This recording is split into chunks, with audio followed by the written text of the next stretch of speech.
Welcome back to the next chapter of my adventure on I-80 East. For the last 2 days, I've been staying at my friend's place in Longmont, Colorado. We climbed some big rocks, ate some good food, and had a nice cozy time together.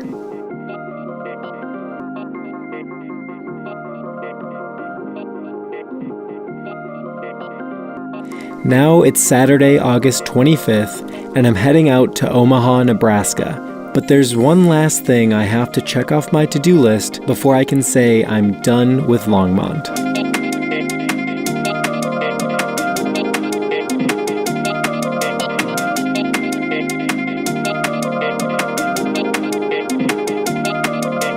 We are so close right now. We're so close. I'm right across the street.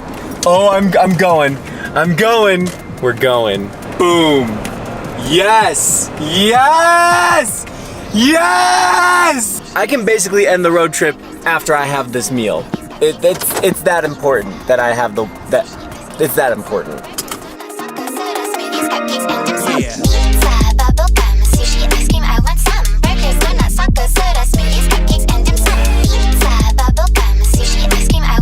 Here's the situation right now. The hash browns. Now these are scattered, which means they got onions. They're capped, which means they got mushrooms. And they're country, which means they got sausage gravy on top. And then over here, we got the peanut butter waffle, and I had the whipped cream on top. I'm very excited right now.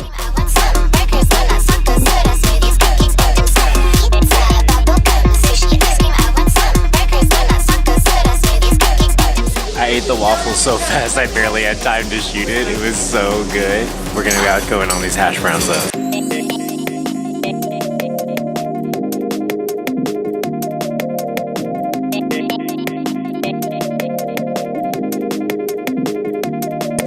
World's best waffle out of Longmont, Colorado. It was your birthday yesterday too, right? Yeah, it was. What did they get you for your birthday? Nothing. They just care about how well I cook their food and that's it. Man. They don't care about me as a person. They don't care. Nobody cares. Thank you so much. Have a good day.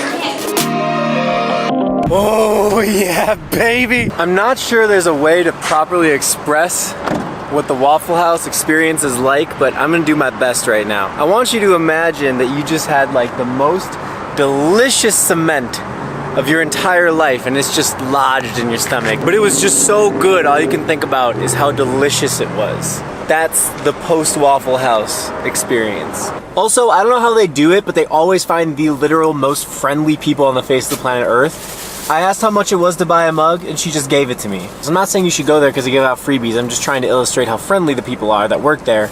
All right, gas. I'm gonna wipe off this nasty bug-covered windshield, and then we're on our way to Omaha.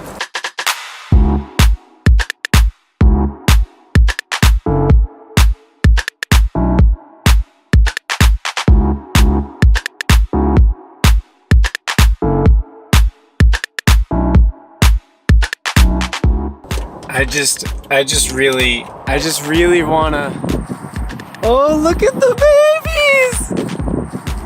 They don't like me. They're not friendly. Yeah! We're in Nebraska! Woo! It actually is starting to look way more like Illinois than the rest of the trip has so far. So it's starting to feel familiar, starting to feel like home, starting to feel like we're more than halfway through this journey. I just stopped for gas at this gas station, and when I got back in my car, found out that this was no longer a solo road trip. We're going to Omaha, buddy.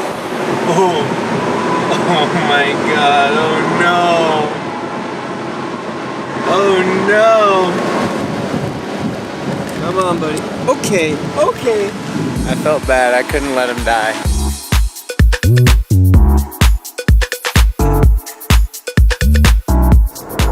Before we get to Omaha, however, I remembered there's one place that I really want to stop. It's a little bit of a detour, but not as bad as Molossia, and I really think it's worth the time. I've never heard of anything like this, and to be quite honest, the story of this place just sounds way too incredible for me to just drive by it when it's going to be such an easy stop.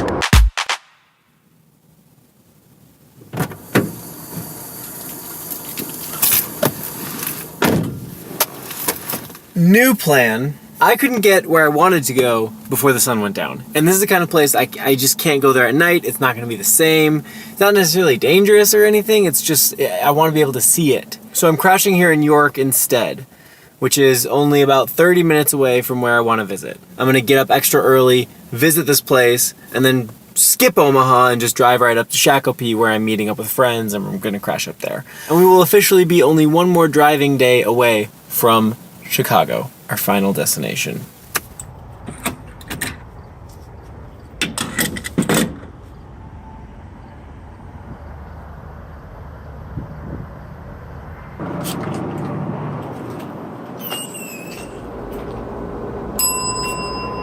Hi, how are you? Good, how are you? Good, I'm checking in.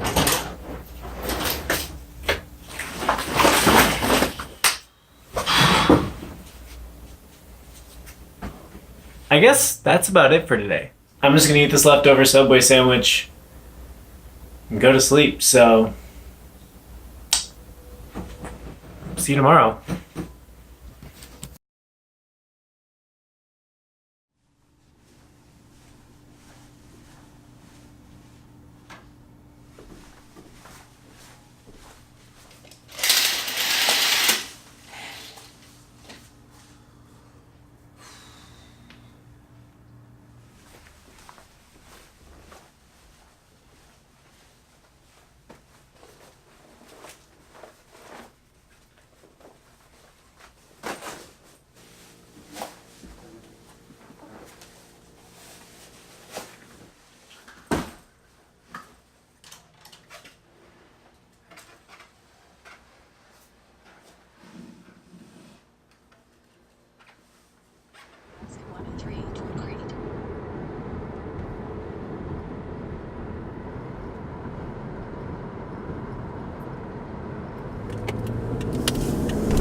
In 1,000 feet, you will arrive at your destination.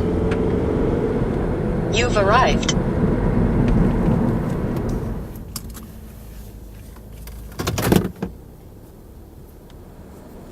I really want to do this.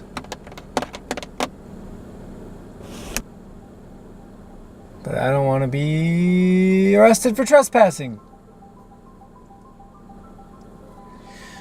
I'm just gonna do it. I know this segment is confusing. I was confused too. I didn't know how to explain why I was doing what I was doing, so I just didn't really vlog or give context to this scene at all. But I'll try my best to do so now. 20 years ago, this place was called the Prairie Peace Park, and it was over 10 acres of land filled to the brim with paintings, sculptures, a children's maze, a community center, and more, all constructed with the contributions of children and adults from all around the world. The fabric keeping all of this together was an idea familiar to us all: world peace. Don Tilley was the visionary behind the Peace Park, and he said that the purpose of these installations were to inspire visitors to contemplate their place in the world. After 20 years of operation, it was officially shut down in 2005. Now, it's just another plot of land struggling to be sold in the endless fields of Nebraska. At first glance, this seems like a huge bummer. This place was founded on the basis of something truly good and pure, and it couldn't last more than a couple decades. It's easy to start thinking that this is proof of humanity's self-destruction, that world peace is something we'll never attain. But is that really fair? It was just a park. It was never going to resolve the world's social and economic differences on its own. And to form an opinion on the whole world based on the current state of this place is to ignore the 20 years of success that it did have. After all, the founders never said world peace was their goal. All they wanted was for the park to inspire people to contemplate their place in the world. And I know it did that for me. If it's still accomplishing what it was meant to do in the first place, then could it really be considered a failure?